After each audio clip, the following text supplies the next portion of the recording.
ሰላም ውድ ቤተሰቦች እንዴት ናችሁ? ሰላም ናችሁ? እኔ እግዚአብሔር የተመሰገነ ይሁን በጣም ደህና ነኝ። ዛሬ ደግሞ በሌላ ቪዲዮ ተመልሼ መጥቻለሁ። ዛሬ ቆንጆ የገብስ ሾርባ እንሰራለን። አብራችሁን እስከመጨረሻው ቆዩ። አዲስ የሆናችሁ ካላችሁ ለዚህ ቻናል ሰብስክራይብ በማድረግ የቤተሰብ አባል ሁኑ። እንግዲህ ወደ አሰራሩ እንሄዳለን።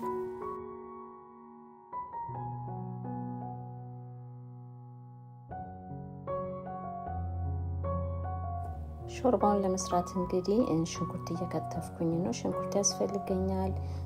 2 ካሮት አዘጋጅቻለሁ። ካሮቱን ፈቅፍቄ አዘጋጃለሁ። ፍቅፍቅ ካረኩኝ በኋላ እንግዲህ አንድ ላይ ማቁላላት ጀምራለሁ ማለት ነው።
ይሄው አሁን እንግዲህ ነጭ ሽንኩርት ትንሽ ጨምሬ የተፈቀፈቀ ካሮቱንና ሽንኩርቱን ከትንሽ ዘይት ጋር በደንብ እያቁላላሁት ነው።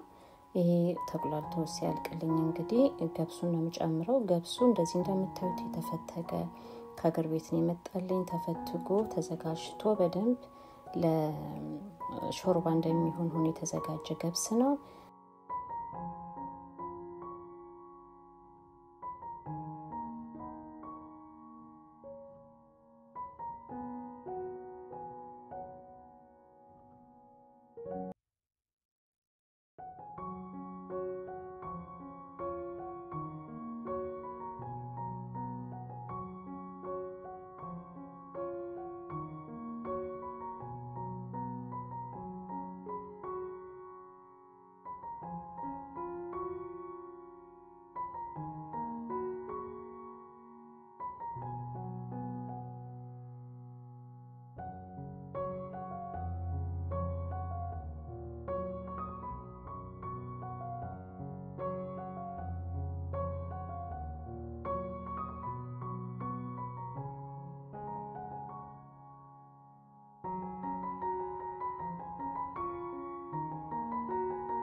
አሁን ገብሱን እየጨመርኩት ነው። የተዘፈዘፈውን ገብስ ትንሹ ብዝት ስለሚል ትንሽ ነው ማድረግ የሚያስፈልገው። ያው የምትፈልጉትን ያህል እየበሰለ ሲሄድ ብዝት ይላል።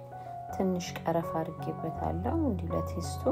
ከዛ በኋላ እንግዲህ ውሃ በደንብ ጨምሮ ትክትክ ብሎ በደንብ ብስል እስኪል ድረስ መጠበቅ ነው ማለት ነው። ስለተዘፈዘፈ ብዙ ሰዓት አይወስድም፣ ቶሎ ይበስላል አሁን ማለት ነው።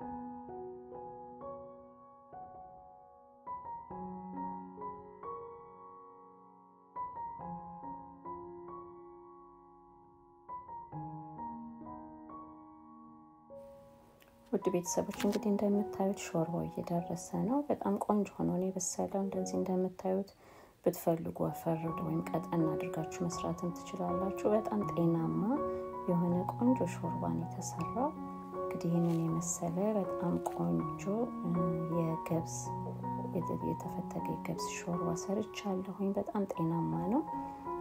ቤታችሁ ሞክሩት። ይሄንን ቪዲዮ ከወደዳችሁት እንደተለመደው ላይክ፣ ሼር፣ ኮሜንት ማድረጋችሁን አትርሱ። አዲስ የሆናችሁ ደግሞ ሰብስክራይብ በማድረግ የቤተሰብ አባል እንድትሆኑ ጠይቃለሁኝ። በሌላ ቪዲዮ ተመልሼ እስከምመጣ ሁላችንም በያለንበት ሰላም ነው። መልካም ቀን።